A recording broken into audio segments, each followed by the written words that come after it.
মার্কেটের ক্ষেত্রে দেখলাম আমরা বিএসসি সেন্সেক্সের ক্ষেত্রে দেখলাম 1.49% এবং নিফটি 50 দেখলাম 1.41% এবং মিড ক্যাপ স্মল ক্যাপ প্রত্যেক ক্ষেত্রে ডাউন হওয়া শুরু হয়েছে। কিন্তু এটাকে মার্কেটের ছোট একটা কারেকশন বা সামান্য ব্যাপার বলে ভুল করলে কিন্তু চলবে না, এর পেছনে একটা বড় ব্যাপার রয়ে গেছে। বড় ব্যাপারটা কিন্তু সেটা শুরু হচ্ছে চাইনিজ মার্কেট, অর্থাৎ চায়না যে মার্কেট, সেখানে কিন্তু বেশ কিছু রিফর্মস নিয়ে এসছে গভর্নমেন্ট। তার কারণের জন্য কিন্তু মার্কেটের শুরুয়াত বলে এটাকে, মানে যা স্টার্টিং বলা যেতে পারে এটা একটা লং টার্ম জুড়ে চলবে এবং মার্কেটে কিন্তু একটা ক্র্যাশ হওয়ার সম্ভাবনা রয়েছে বলে স্পেশালিস্টরা মনে করছে। এখানে যে পজিটিভ ব্যাপারগুলো তোমরা জানবে, যে বিষয়গুলো রয়েছে, ইউএস মার্কেটের কথা ফার্স্টে বলবো। ইউএস মার্কেটের 7খানা গুরুত্বপূর্ণ পয়েন্ট রয়েছে যে কারণের জন্য মার্কেট ক্র্যাশ হওয়ার সম্ভাবনা রয়েছে, ফার্স্ট ঘটনা, এবং সেই পয়েন্টগুলো নিয়ে আজকে আলোচনা করবো প্রত্যেকটা। সেকেন্ড ওয়ান, যেটা আমাদের ইন্ডিয়া মার্কেটে তার এফেক্ট কী হবে। থার্ড ওয়ান, চাইনিজ পলিসি যেগুলো গ্রহণ করেছে, যার ফলে গভর্নমেন্ট সাপোর্ট দিচ্ছে চায়না, এবং সেইগুলো বিরাটভাবে শুরু করেছে, প্রচুরভাবে অনুদান দিচ্ছে, যাকে বলা হয় প্রফিট লিঙ্ক ইনসেন্টিভস, বিভিন্ন ইনসেন্টিভ দেওয়া শুরু করে দিয়েছে। এফআইআই এর এক ধরনের ইনফ্লো হচ্ছে চায়নাতে, এবং আমাদের এখান থেকে পুরো উঠে যাচ্ছে। যদি একটু দেখে নাও, ফরেন ইনস্টিটিউশন ইনভেস্টাররা কালকে 9,000 কোটির উপরে কিন্তু তা তুলে নিয়েছে একদিনের মধ্যে। মানে একটা বিরাট পরিমাণে চেঞ্জ হওয়া শুরু হয়ে গেছে। কারণ ওরা হচ্ছে আমাদের ইন্ডিয়ান মার্কেটটা এক্সপেন্সিভ, এবং ঘটনা কি, পি কিন্তু 26 ছাড়িয়ে গেছে, অর্থাৎ রিয়েলি এটা একটা এক্সপেন্সিভ জায়গাতেই চলে গেছে। তো ফলে তার তুলনায় ইনএক্সপেন্সিভ হচ্ছে এদের মার্কেটে দারুণ লুক্রেটিভ মার্কেট, এবং মার্কেটে ওরা যেটা বলছে 2008 সালের পর থেকে এত বড় জাম্প কোথাও হয়নি। ওদের যে সমস্তগুলো রয়েছে ওদের সেন্সেক্সের মধ্যে, যেমন সাংঘাইয়ের ক্ষেত্রে রয়ে গেছে এবং আদার যেগুলো রয়ে গেছে, সেইগুলোর ক্ষেত্রে কিন্তু দেখতে পাচ্ছি আমরা প্রায় 8% 9% করে কিন্তু জাম্প হয়ে গেছে। আমি সেগুলো একটা করে বলে যাবো। এসএসই বলে ওদের একটা কম্পোজিট ইন্ডেক্স আছে, সেখানে আমরা দেখতে পেয়েছি প্রায় 8.06%। তো 5 দিনের মধ্যে 20%, মানে দেখা গেছে বিগত 9 দিন ধরে ইম্প্রুভমেন্ট হয়ে চলেছে। তো এই জায়গাগুলো কিন্তু আমাদের ইন্ডিয়ান মার্কেটের ক্ষেত্রে একটা খতরা তৈরি করে, একটা ডেঞ্জার ব্যাপার তৈরি করে, একটা ভয়ের জায়গা তৈরি করে। কেন ভয়ের জায়গা তৈরি করে? কারণ ইন্ডিয়ান মার্কেট কিন্তু আমেরিকা ফার্স্ট ইকোনমিতে, সেকেন্ড চায়না, থার্ড হচ্ছে ইন্ডিয়া। তো এইরকম একটা পজিশন থাকার কারণে, এবং ম্যাক্সিমাম টার্গেট রয়েছে কিন্তু ইন্ডিয়াতে, ফরেনাররা ম্যাক্সিমাম ইনভেস্ট করার চেষ্টা করছে ইন্ডিয়াতে। এইরকম পরিস্থিতিতে হঠাৎ করে যদি ইন্ডিয়া থেকে টাকা উঠে যেতে থাকে, মানে ম্যাক্সিমাম কিন্তু এফআইআর একটা বড় অনুদান রয়েছে। মানে আমি বলছি না ডিআইআই একটা জায়গা অবশ্যই রয়েছে, কিন্তু এফআইআর একটা বড় ভূমিকা রয়েছে। আমরা বিগত প্রায় 1.5 মাস ধরে যত ইমপ্রুভমেন্টগুলো দেখলাম স্মল ক্যাপে, মিড ক্যাপে, তার একটা পার্সেন্টেজ এফআইআই রয়েছে, এবং এফআইআই ইনফ্লো কিন্তু বিশাল ছিল। যদি এরকম সিচুয়েশন চলতে থাকে চাইনিজ মার্কেটে চলে যেতে পারে। ইউএসের ক্ষেত্রে সবচেয়ে গুরুত্বপূর্ণ জায়গা এবং মারাত্মক জায়গা ইউএসের ক্ষেত্রে, সেটা নিয়ে আমি এখন একটু আলোচনা করার আগে আমি সবাই স্বাগত জানাচ্ছি বেস্ট ইনভেস্টরের পক্ষ থেকে। নতুন যারা সাবস্ক্রাইব করে বেল আইকনটা প্রেস করে পুরো অজস্র লাইক কমেন্ট শেয়ার মুগ্ধ করে। আসা যাক কী ঘটনাগুলো, কী কারণ, কীভাবে মনে হচ্ছে, প্লাস কিছু ব্রেকিং নিউজকে নিয়েও কথা বলবো, যেগুলো ইন্ডিয়ার ব্রেকিং নিউজ, কিছু ভালো ভালো স্টকের ক্ষেত্রে বলবো কথা। তো সেসব কিছু নিয়ে চলো দেখা যাক। যে মার্কেটটার দিকে তাকাবো সেটা হচ্ছে ইউএস মার্কেটের যে চেঞ্জেসগুলো হচ্ছে বন্ধুরা, সেটা কিন্তু একটু লক্ষ্য রাখতে হবে। এটা কিন্তু একটা লং, মানে আমরা যখনই স্টাডি করা শুরু করব, পড়াশোনা করা শুরু করবো, আমাদের কিন্তু একটু একটু করে এগোতে হবে। একটু প্রথম দিকে আমরা যখন ছোট ছিলাম, 2 বছর আগে সেখানে আমরা কিন্তু প্রথমভাবে শুরু করেছি অন্যভাবে। এখন কিন্তু ম্যাচুরিটি লেভেল বাড়ছে। এখন আমাদের সেন্সগুলোকে আনতে হবে গোটা ওয়ার্ল্ডের বিভিন্ন যে সমস্ত মার্কেটগুলো রয়েছে সেগুলো সম্পর্কে, কারণ এইগুলো জানাটা ভীষণভাবে প্রয়োজনীয় ব্যাপার। আমি আসবো চাইনিজ মার্কেটের কথা পরে, ফার্স্ট আসবো ইউএস মার্কেট। কারণ ইউএস মার্কেটের সঙ্গে ওয়ার্ল্ড মার্কেট মানে ওতপ্রোতভাবে জড়িত রয়েছে। প্রথম ঘটনা হচ্ছে ওরা একটা সিস্টেম, ওরা যেটা বলতে চায় যে স্টক মার্কেট ক্র্যাশ হওয়ার একটা সম্ভাবনা রয়েছে 24-এর শেষ থেকে, অর্থাৎ নভেম্বর ডিসেম্বর থেকে শুরু করে 25 সালের একেবারে মানে গোড়া থেকে শুরু হবে, গোটা বছর ধরে চলবে। 2008-এ আমরা যা পরিস্থিতি দেখেছিলাম ওয়ার্ল্ডের, তারই একটা কিন্তু পুনরাবৃত্তি হওয়ার সম্ভাবনা রয়েছে। কিন্তু কেন, হঠাৎ কী দেখে মনে হলো?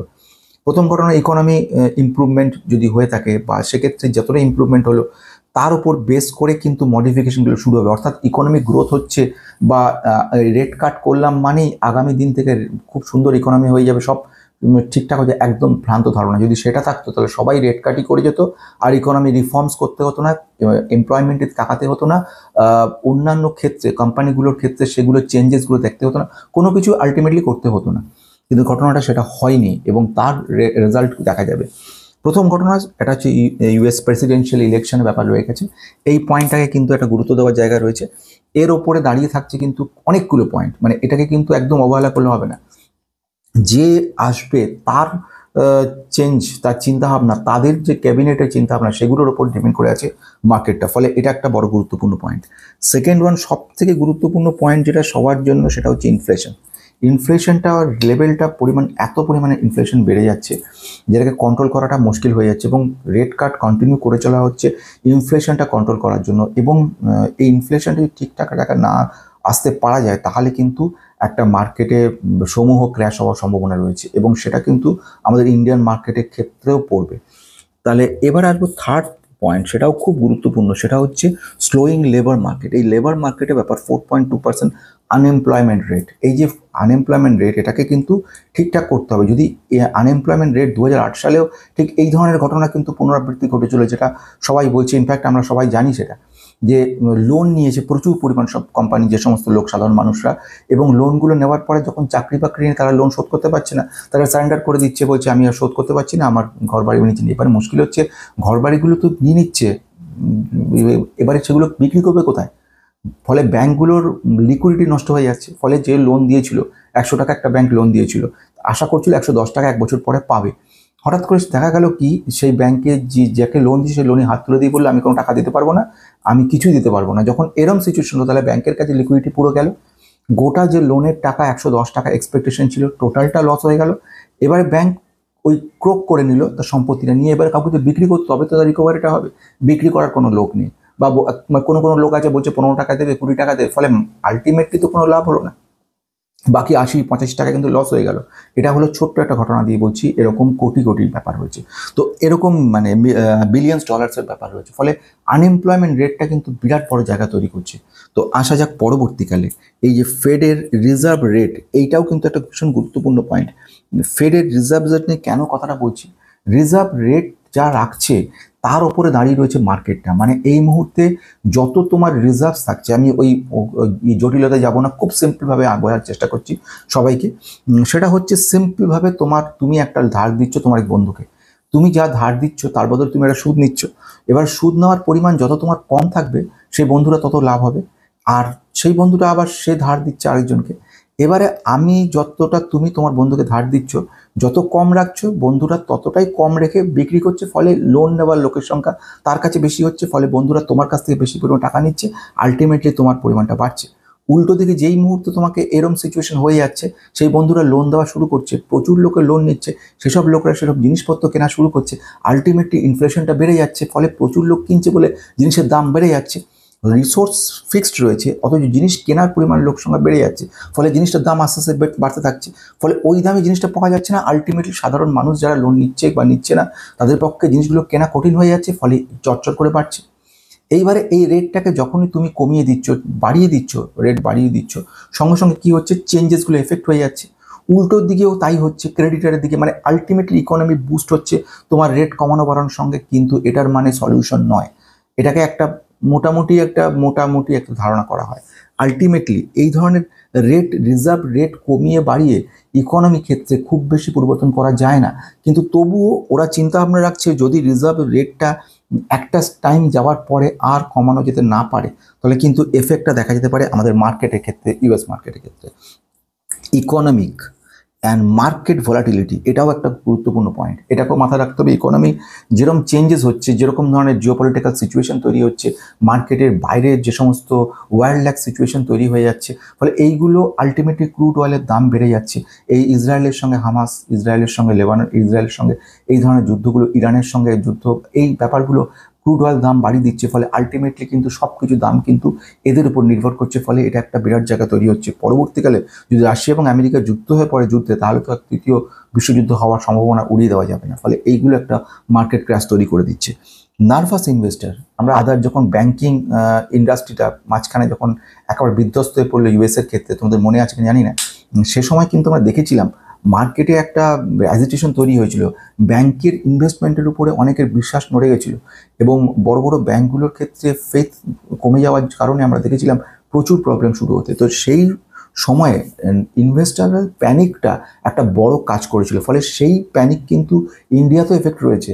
ব্যাংকিং সেক্টরে ইনভেস্টমেন্ট করতে অনেকেই ভয় পাচ্ছে, এবং এই ঘটনা পুনরাবৃত্তি ঘটবে কিনা, ওখানে কি হয়ে রয়েছে, ওদের দেশেও ইনভেস্টমেন্টের প্রচুর প্রবলেম শুরু হলো, ফলে এরা একটা কিন্তু বড় জায়গা তৈরি করছে এই জায়গাটা। ফলে নার্ভাস ইনভেস্টার মানে 2-4 টাকার ইনভেস্টার আমাদের মতো নয়, সেখানে মিলিয়ন্স অফ ডলার্স ইনভেস্টমেন্ট করছে ওরা। চলে আসছে গভর্নমেন্ট স্পেন্ডিং, এটা ভীষণ গুরুত্বপূর্ণ ইকোনমি ক্ষেত্রে। Government pending. আমাদের ইন্ডিয়ার ক্ষেত্রে তোমরা লক্ষ্য করে দেখেছো কীভাবে গভর্নমেন্ট খরচ খরচা করছে ডিফেন্স সেক্টরে, রেলওয়ে সেক্টরে, রিনিউয়েবল সেক্টরে, প্রত্যেক ক্ষেত্রে পিএম সূর্যোদয় যোজনা, পিএম কিষাণ যে সমস্ত কার্ড ব্যবস্থা, তারপরে এই ধরনের সমস্ত যে সমস্ত কাজগুলো করছে, সংস্কার করছে, রিফর্মস নিয়ে আসছে, FAME 2 FAME 3 নিয়ে আসছে, এর মাধ্যমে রিফর্মসগুলো হচ্ছে। ফলে সেইগুলো কিন্তু গভর্নমেন্ট তরফ থেকে যদি না করা হয় তাহলে কিন্তু সম্ভাবনা রয়েছে। এবং ইউএসএ কিন্তু এ ব্যাপারে অতটা খরচ খরচা করে না, এটা বোঝা গেল ইউএসএ মার্কেটে এরকম ঘটনা ঘটতে পারে। আসা যাক সবচেয়ে গুরুত্বপূর্ণ নেক্সট পয়েন্টটা, চায়না মার্কেট, যার এফেক্ট কিন্তু আমাদের খুব শিগগিরই পড়তে চলেছে। 2008 সালের পর থেকে কিন্তু চাইনিজ মার্কেটে এত বড় ইমপ্রুভমেন্ট কিন্তু কেউ দেখেনি। মানে এর মধ্যে থেকে এতটা ইমপ্রুভমেন্ট, মানে তুমি যদি দেখো সেখানে দেখবে প্রথম ঘটনা হচ্ছে যারা ইনভেস্টার, বড় বড় ইনভেস্টার রয়েছে তাদের কাছে ফার্স্ট প্রায়োরিটি আগে ছিল চায়না। কারণ কেন ছিল? ওদের ওখানে লেবার কস্ট খুব কম ছিল, ওদের ওখানে সমস্ত কস্ট অফ মেটেরিয়াল কস্ট কম ছিল, ওদের ওখানে সমস্ত ইনফ্রাস্ট্রাকচার সুন্দর ছিল। কোভিড পরবর্তীকালে সেই সময় তাদের যে অসুবিধা বিপদের সম্মুখীন হতে হয়েছিল, তারা তখন আস্তে আস্তে ঘুরে ইন্ডিয়ায় ইনভেস্ট করা শুরু করেছিল এবং ইন্ডিয়া গভর্নমেন্ট বিশেষভাবে উৎসাহী ছিল। ফলে প্রচুর পরিমাণ ইনভেস্টমেন্ট ইন্ডিয়াতে হওয়া শুরু হয়। কিন্তু হতে গিয়ে ডিআইআই, এফআইআই সকলে মিলে ইনভেস্টমেন্ট যখন শুরু করে দেয় মার্কেট কিন্তু এক্সপেন্সিভ হয়ে যায়, মানে দামি হয়ে যায়। অর্থাৎ এখন যে দামে তুমি এই পেনটা 20 টাকা কিনতে, এখন তোমায় 50 টাকা দিয়ে কিনতে হচ্ছে। তোমার এই প্রতিবেশী আরেকটা দোকান খুলেছে, সে দোকানে কিন্তু এটার দাম 30 টাকা। এবার তুমি বলো 50 টাকা দিয়ে কিনবে না 30 টাকা দিয়ে কিনবে? তোমার কাছে যে সিচুয়েশন রয়েছে, তোমাকে এটা কিনতে হয় মিনিমাম দামে, বা একই কোয়ালিটি একই জিনিস তুমি কোথায় কার কাছে যাবে? নিশ্চয়ই 30 টাকায় যাবে। এইখানেও তাই ঘটনা ঘটেছে। ফরেনাররা সমস্ত ইনভেস্টমেন্ট এদেশ থেকে তুলে নিচ্ছে। এবং আজকে যদি তুমি দেখো, গতকাল লাস্টে মার্কেটের শেষে এফআইআই যে উইথড্রর পরিমাণ দেখবে বিশাল পরিমাণে, মানে ডিআইআই কিছু কিনেছে ঠিকই, কিন্তু এদের পরিমাণের কাছে কিছু ব্যাপার নয়। তো ব্যাপারটা দাঁড়িয়ে গেছে, এক নম্বর ভ্যালুয়েশন ব্যাপার চলে এসছে। দ্বিতীয় ব্যাপার হচ্ছে চায়না মার্কেটে গভর্নমেন্ট সাপোর্ট করা শুরু করেছে, ডিফারেন্ট সেক্টরগুলোর ক্ষেত্রে ওরা পিএলআই স্কিম দেওয়া শুরু করেছে। এই ব্যাপারগুলো কিন্তু একটা বড় জায়গা তৈরি করেছে। ফলে এটা একটা কিন্তু জায়গা। এক নাম্বার হচ্ছে ওদের দেশে যে সুপার স্ট্রং মার্কেট রয়েছে। সেকেন্ড একটা গ্লোবাল ব্যাপার রয়েছে, যদি দেখো সিএসআই বলে এটাকে, সিএসআই 300 ইন্ডেক্স। তো এই মার্কেট কিন্তু 8% বেশি জাম্প করেছে কালকে, এবং এটা কিন্তু কনস্ট্যান্টলি বেড়ে চলেছে। এবং তার পেছনে যে কারণগুলো বলছে স্পেশালিস্টরা, সেটা হচ্ছে ওদেরকে যে মর্টগেজ রেট সেটা কিন্তু অনেক কমিয়ে দিচ্ছি, মানে লোয়ার মর্টগেজ রেট বলছে ওদের ক্ষেত্রে। ফলে এটা একটা কিন্তু বড় জায়গা তৈরি করছে। আগে কি ছিল সিনারিটা একটু যদি বলে দিই তাহলে ব্যাপারটা বুঝতে পারবে। ওদের দেশে ওদের যাকে বলা হয় রিয়েল এস্টেট বিজনেস একেবারে ডাউন হয়ে গেছিলো। গভর্নমেন্ট কিছু পলিসি নেওয়া হয়েছিল, একজনকে একটা ফ্ল্যাট কিনলে দ্বিতীয় ফ্ল্যাট কিনতে পারবে না, প্লাস রেটটা অনেক বেশি ছিল, লোনের রেট পরিমাণ বেশি ছিল। ফলে এমন অবস্থা দাঁড়িয়েছিল 1 লক্ষ টাকা যদি কোনো একটা ফ্ল্যাটের দাম হয়ে থাকে বা 10 লক্ষ দাম হয়, 8 লক্ষ টাকার বেশি দিতে কেউ রাজি ছিল না। ফলে এটা একটা অদ্ভুত জায়গা তৈরি করেছিল, ফলে মার্কেটটা কন্টিনিউ পড়ে যাচ্ছিল। তো এইবারে এরা কিন্তু স্টিমুলাস প্যাকেজগুলো দেয়, ফলে গভর্নমেন্ট স্টিমুলাস প্যাকেজ দিচ্ছে, তারপরে রেট কমিয়ে দিচ্ছে। তো এই জিনিসগুলো সবে শুরু। চায়না কিন্তু অলরেডি বলে দিয়েছে আমরা জাস্ট শুরু করেছি, এবারে আস্তে আস্তে আমরা সব ক্ষেত্রে সব সেক্টরেই আমরা এরকমভাবে সুযোগ সুবিধা দেওয়া শুরু করব, বিভিন্ন ইনসেন্টিভগুলো দেওয়া শুরু করব। ফলে আবার ফরেনারে আসা শুরু হবে। ফলে এই জন্য আমরা যে সিএসআই 300 ইন্ডেক্স দেখলাম, প্রায় 8.5% জাম্প করে গেল। এটা গেল একটা ঘটনা। সেকেন্ড, যদি তুমি দেখো সাংহাই এবং সেনজন এদের যে মার্কেট, ওখানে তুমি দেখবে এই একদিনের মধ্যে ওদের ইয়নে হচ্ছে 2.6 ট্রিলিয়ন ইয়ন। হিসেবটা করে নিয়ে এই মার্কেট অনুযায়ী $371 বিলিয়ন কিন্তু বিরাট বড় একটা একদিনের মধ্যে কিন্তু ইনভেস্টমেন্ট হয়েছে, মানে বিশাল ইনভেস্টমেন্ট। এবং দ্বিতীয় ঘটনা যেটা, সেটা হচ্ছে যে এই সিচুয়েশন প্লাস মার্কেট, আমাদের এই মার্কেটের দিকে আসবো তার আগে বড় বক্তব্য যে চায়না এক নম্বর হচ্ছে প্রচুর রিফর্মস নিয়ে আসছে, পলিসিগুলো ভালো আসছে, এবং সঙ্গে অনেক রকম অনুদান দেওয়া শুরু করেছে গভর্নমেন্ট তরফ থেকে, সেগুলো একটা পজিটিভিটি। বিদেশি যারা রয়েছে, যারা একটা সময় এই স্ট্রং মার্কেটটাকে সঙ্গে হ্যাবিচুয়েট ছিল, তারা যখন এই পজিটিভিটি পাচ্ছে, ফলে ইন্ডিয়ান মার্কেট থেকে তুলে নেওয়া শুরু করে দিয়েছে। রিফর্মসগুলো কিন্তু বিরাটভাবে এফেক্ট পড়ছে। মানে এসএসসি কম্পোজিট ইন্ডেক্স যদি দেখো 3336.50, যেটা ছিল একদিনে 8% এবং 5 দিনে 20.42%। অত এক বছর ওরা যে অনেকটা লসে ছিল, পুরো লসটা রিকভার করে 7.74% কিন্তু পজিটিভ চলে এসছে। ফলে এইগুলো ওদের ক্ষেত্রে মার্কেট একটা পজিটিভিটি তৈরি করে দিয়েছে। ফলে এই ঘটনাগুলো হওয়ার কারণের জন্য তুমি যদি ওয়ার্ল্ড মার্কেট থেকে তাকাও, সেখানে দেখবে জাপানও কিন্তু অনেকটা, নিক্কে ওদের বলে, নিক্কে 225, ওটা কিন্তু 4.87% ডাউন হয়ে গেছে। ফলে এইগুলো কিন্তু একটা পজিটিভ নেগেটিভ জায়গা তৈরি করছে, মানে ওয়ার্ল্ডের সমস্ত মার্কেটে কিন্তু কম বেশি ডাউন, সেখানে কিন্তু এদের ক্ষেত্রে আমরা দেখতে পারলাম পজিটিভিটি। এবার আসবো ইন্ডিয়ান মার্কেটের ক্ষেত্রে। আমরা তো দেখে নিলাম এই সিচুয়েশন, এবার ইন্ডিয়ান মার্কেটের ক্ষেত্রে আমাদের কি দেখবো? এক নম্বর হচ্ছে ইউএস মার্কেট, এরকম সিনারিও। চাইনিজ মার্কেটের ক্ষেত্রে দেখতে পাচ্ছি এফআইআই ইনফ্লো বহুগুণ বাড়ছে এবং ইন্ডিয়ার ক্ষেত্রে তুলে নিচ্ছে। ফলে যদি এই ঘটনাটা সাস্টেন করে যায় আগামী কিছুদিন, তাহলে কিন্তু ইন্ডিয়ান মার্কেটটা অনেকটা ডাউন আসলো। কারণ ডিআইআই কত কিনবে? ডিআইআইও যখন কিনবে, ডিআইআই এর কেনার লিমিট আছে। এফআইআই সেল করে দিচ্ছে, ডিআইআই কন্টিনিউ কিনে চলেছে কত, একটা লিমিটেড। তারপরে এই ভ্যালুয়েশন হাই যেটা, সেই ভ্যালুয়েশনটা কিন্তু পড়তে শুরু করে, ফলে মার্কেট ক্র্যাশ করার সম্ভাবনা আছে। ইমিডিয়েট মার্কেট কারেকশন এবং 2025-এ মার্কেট ক্র্যাশ করার একটা সম্ভাবনা রয়েছে বলে মনে করছে স্পেশালিস্টরা। আমাদের মার্কেটে যদি দেখো, কালকে দেখলে 1.49% বিএসসি সেন্সেক্স ডাউন হয়ে গেছে, নিফটি 50 1.41% ডাউন হয়েছে। মিড ক্যাপ যদি দেখি, সেখানেও দেখছি 0.2%, প্রত্যেকটা দেখছি আমরা ডাউন হয়ে যাচ্ছে। মার্কেটে একটা নেগেটিভ সেন্টিমেন্ট তৈরি হওয়ার সম্ভাবনা শুরু হয়ে গেছে। ফলে টোটাল এশিয়ান মার্কেটে একটা উইকনেসও আমরা দেখতে পাচ্ছি এবং একটা কনফ্লিক্ট শুরু হয়ে গেছে, যেটা আমরা মিডল ইস্টের একটা প্রবলেম দেখছিলাম, যার ফলে জিও পলিটিক্যাল টেনশন বলা হয়, সেটা হয়ে গেছে। ক্রুড অয়েলের ক্ষেত্রে দামের একটা চেঞ্জেস আমরা দেখতে পারবো। ফলে এইগুলো এবং চায়নার এই আধিপত্য বিস্তার করা যাকে বলা হয়, স্টিমুলাস প্যাকেজ যেগুলো দেওয়া, সেইগুলোর ফলে আলটিমেটলি আমাদের মার্কেটটা বিভিন্ন জায়গা থেকে সংকুচিত হয়ে আসবে। ফলে এটা কিন্তু একটা নেগেটিভিটি দেখা যাচ্ছে। তো এতগুলো নেগেটিভিটি দেখলাম এবং আমাদেরকে সচেতনতার অবলম্বন করা উচিত মনে হয়। তো এইগুলো কিন্তু আমাদেরকেই সাবধানতার সঙ্গে কাজ করতে হবে। এবারে আসছি কিছু পজিটিভ ঘটনার দিকে। সব নেগেটিভ ব্যাপার নয়, ইন্ডিয়াও ইমপ্রুভমেন্ট করবে এবং এখানে যদি নজর রাখি, সেখানে দেখব আমাদের এখানে যে সারা ওয়ার্ল্ডের মধ্যে বিখ্যাত মার্কস মবিন বলা হয় ওনাকে, উনি ভদ্রলোক, উনি রিসার্চ মোটামুটি বলছে ডিসেম্বরের মধ্যে কিন্তু সেন্সেক্স 1 লাখ পার হয়ে যাবে। এটা কিন্তু একটা বড় পজিটিভ ঘটনা বলে মনে করছে এবং উনি বলছে মার্কেট এক্সপেন্সিভ, রাইট, কিন্তু তার মানে সব স্টক এক্সপেন্সিভ নয়। বেশ কিছু স্টক আছে যেগুলোকে ইমপ্রুভ করবে এবং আগামী দিনে যত ইন্ডিয়ার ইকোনমিক গ্রোথ বাড়বে, সঙ্গে সঙ্গে আস্তে আস্তে আপাতত দেখা যাচ্ছে ডাউন ট্রেন্ড, কিন্তু লং টার্মে গিয়ে আমরা দেখব ইমপ্রুভমেন্ট। এই কথাটা উনি বলেছেন, এটা একটা পজিটিভিটি। সেকেন্ড যে ব্রেকিং নিউজের দিকে এবার আমরা নজর দেবো ছোটো ছোটো। প্রথম, ভারত ইলেকট্রনিক লিমিটেড বিদেশে পা রেখেছে এবং ইসরায়েলের সঙ্গে কিন্তু একটা বড় মাপের কাজ করছে। জয়েন্ট ভেঞ্চার করেছে অ্যারোস্পেসের ওপরে। স্পেস এবং অ্যারোস্পেস কিন্তু বিরাট গুরুত্বপূর্ণ জায়গা তৈরি করে, এদের ওপরে কাজকর্ম কিন্তু শুরু করেছে। ফলে ইন্ডিয়ার এখানে একটা বড় জায়গা তৈরি হচ্ছে। ভারত ইলেকট্রনিক লিমিটেডকে আমরা দেখেছিলাম ডিফেন্স সেক্টরে কাজ করতে, আমরা দেখেছিলাম সেমিকন্ডাক্টরের দিকে পা বাড়াতে, এখন আমরা দেখলাম অ্যারোস্পেসেও কিন্তু কাজ করছে। তো এটা একটা পজিটিভ জায়গা তৈরি হচ্ছে। সেকেন্ড ওয়ান, যে স্টকটার কথা বলবো, সেই স্টকটা কালকে 4.2% জাম্প করেছে এত নেগেটিভিটি থাকা সত্ত্বেও। অর্থাৎ সব কিছু নেগেটিভ নয়, পজিটিভিটিও লুকিয়ে রয়েছে। পারাস ডিফেন্সের কথা বলছি। পারাস যেটা লার্সেন অ্যান্ড টুব্রো যে কথাটা বলছে, ওরা বলছে ম্যানুফ্যাকচারিং সাপ্লাইয়ের জন্য দিয়েছে 244টা প্রোডাক্ট দিয়েছে। সেগুলো হচ্ছে ইলেকট্রো অপটিক্স বলা হয়, মানে এদের পুরো নাম হচ্ছে 25 HD ইলেকট্রো অপটিক্স। এগুলো ডিফেন্সের কিছু লাগে, ইলেকট্রনিক্সের পার্টসের জন্য কিছু লাগে, ইনফ্রার ক্ষেত্রে কিছু লাগে। তো এই ব্যাপার জন্য মানে মোটমাট পারাস ডিফেন্স এই মুহূর্তে 305 কোটি টাকার ভালো অর্ডার পেয়েছে এবং অর্ডার পেয়ে চলেছে। তৃতীয় যে ব্রেকিং নিউজের দিকে আসবো, সেটা খুব আরেকটা ইন্টারেস্ট টাটা পাওয়ারকে নিয়ে। টাটা পাওয়ার তো তোমরা জানোই সকলে যে পাওয়ার ডিস্ট্রিবিউশন সাপ্লাই ম্যানেজমেন্টের উপর কাজ করে। কোম্পানিটার কারেন্ট মার্কেট 482, টার্গেট কিন্তু শেয়ার খান দিয়েছে 540 এবং এই টার্গেটটা দেওয়ার কারণ হচ্ছে টাটা মোটরসের মাঝখানে তোমরা নিশ্চয়ই শুনেছো যে ওয়্যার হাউস যে ফেসিলিটি ছিল টাটা হাউস, সেখানে আগুন লেগেছিল এবং মানুষের কোনো প্রাণহানি হয়নি, কিন্তু বেশ ব্যাপক পরিমাণ ক্ষয়ক্ষতি হয়েছে। সেসব ছাড়া সত্ত্বেও এগুলোকে বাদ দেওয়ার পরেও কিন্তু টাটা পাওয়ারের কনস্ট্যান্টলি কিন্তু ইমপ্রুভমেন্ট হয়ে চলেছে। একটা অর্ডার পেয়ে চলেছে, 1 লক্ষ চার্জিং স্টেশন লাগানোর কথা ছিল, অলমোস্ট কমপ্লিট করে ফেলেছে, আরও এগিয়ে চলেছে অন্য কোম্পানির সঙ্গে। প্রেজেন্টলি এরা একটা মেমোরান্ডাম অফ আন্ডারস্ট্যান্ডিং করেছে কাদের সঙ্গে? রাজস্থান গভর্নমেন্টের সঙ্গে সরাসরিভাবে এরা কাজ করছে।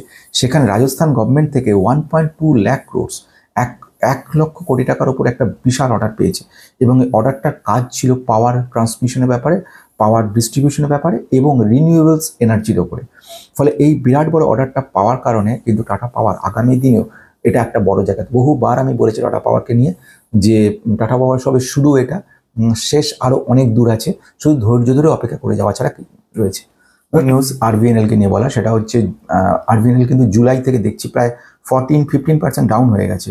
প্রেজেন্টলি অজস্র অর্ডারের মধ্যে আরেকটা অর্ডার সংযোজিত হলো 180 কোটি টাকার 180 ক্রোর্সের একটা অর্ডার পেয়েছে সেন্ট্রাল রেলওয়ে থেকে রেল লাইন পাতার জন্য, ইলেকট্রিফিকেশনের জন্য। ফলে এটা একটা পজিটিভ খবর। নেক্সট একটা খবরের কথা আসছি, সেটাও পজিটিভ। আমাদের ফেস্টিভ সিজন ইন্ডিয়ার ক্ষেত্রে কি বিশাল হতে পারে সেটার পরিমাণ তোমার দেখানোর ধারণা করানোর জন্য শুধু 3 দিনের মধ্যে সেলস বেড়েছে প্রায় 26,500 কোটি, 26,500 ক্রোর্স সেলস কিন্তু 3 দিনের মধ্যে বেড়েছে। এটা একটা আনবিলিভেবল। এই ফেস্টিভ ডেজ কি পরিমাণ যে খরচ খরচা বাড়ে, কনজামশন বাড়ে, মানে আলটিমেটলি এটা স্টক মার্কেটের ক্ষেত্রে কত বড় পজিটিভ ঘটনা সেটা এই এক্সাম্পল থেকে বুঝতে পারবে তোমরা। যতগুলো অনলাইন সংস্থাগুলো রয়েছে, ফ্লিপকার্ট, অ্যামাজন, এটসেট্রা এটসেট্রা, প্রত্যেক ক্ষেত্রে মেসো, এদের প্রত্যেক ক্ষেত্রে কিন্তু দেখছি প্রচুর পরিমাণে মানুষ এর মধ্যে সাইটে আসছে, ওয়েবসাইটে আসছে এবং ভিজিট করছে, কেনাকাটি করছে। তো এটা একটা কিন্তু আবার আমাদের পজিটিভ খবর শোনাচ্ছে। নেক্সট আরেকটা খবরে আসবো অ্যারোস্পেসের উপর। আরেকটা বিদেশের সবচেয়ে বড় সেরা কোম্পানি অ্যারোস্পেসের, জিই অ্যারোস্পেস ইউকের। তো এদের কম্পোনেন্ট ম্যানুফ্যাকচারের উপরে কিন্তু ভারতের উপর নির্ভর করছে। ভারতের যে আত্মনির্ভর প্রসেস, এই প্রসেসের মধ্যে এরা এক্সপেক্ট করছে, এরা যেটা বলছে যে অ্যারোস্পেসের কম্পোনেন্ট আমরা ইন্ডিয়া থেকে নেব, এবং সেই কারণে ওরা কিন্তু একটা কথাবার্তা চলছে। এবং এর ফলে কোন কোম্পানি এখন ফিক্সড হয়নি, কিন্তু অ্যারোস্পেস কম্পোনেন্টের জন্য এরা কিন্তু নির্ভর করছে। তো বেলের সঙ্গে প্রথমবারে যখন প্রথম ইনফরমেশনটি যখন দিয়ে ফেললাম ইসরায়েলে অ্যারোস্পেস, তার সঙ্গে নিশ্চয়ই হিন্ট খুঁজে পাচ্ছ আমি কোথায় বলতে চাইছি। এবারে আসছি নেক্সট ঘটনার দিকে, সেটাও খুব ইন্টারেস্টিং। এর সঙ্গে বলে রাখা দরকার অটো কম্পোনেন্টে কিন্তু ইন্ডিয়া তৃতীয় পজিশনে রয়েছে, এমন ডিমান্ড রয়েছে। নেক্সট খবর দিকে যাচ্ছি, সেটাই ফেস্টিভ সিজন নিয়ে একটু বলা দরকার। ফেস্টিভ সিজনের জন্য আগামী 6,000 স্পেশাল ট্রেন কিন্তু চালাবে। সেটা হচ্ছে 8 অক্টোবর থেকে চালু শুরু হবে। তো নতুন কোনো ট্রেন নয়, পুরোনো ট্রেনগুলি চলবে, স্পেশাল ট্রেন বলে চালানো, নতুন কোনো কামরা তৈরি হচ্ছে না। যেটা হচ্ছে সেটা খুব ইন্টারেস্টিং। সেটা হচ্ছে কি, সেটা হচ্ছে আইআরসিটিসি। কারণ এদের যে কাজগুলো, আইআরসি রেভিনিউ আসছে, ম্যাক্সিমাম আসছে টিকিট থেকে। টিকিটের রেভিনিউ 54% আসছে। সেকেন্ড যে ইনকাম আসছে ক্যাটারিং সার্ভিস থেকে। যত হাজার হাজার লক্ষ লক্ষ লোক আসবে, যাবে, বেড়াবে, ঘুরবে এই 1 মাসের মধ্যে, 8 অক্টোবর থেকে 8 নভেম্বরের মধ্যে, তাদের যে ক্যাটারিং সিস্টেম, সেই খাওয়ার ব্যবস্থা, তো সেইগুলো 27% রেভিনিউ সেখান থেকে আসে।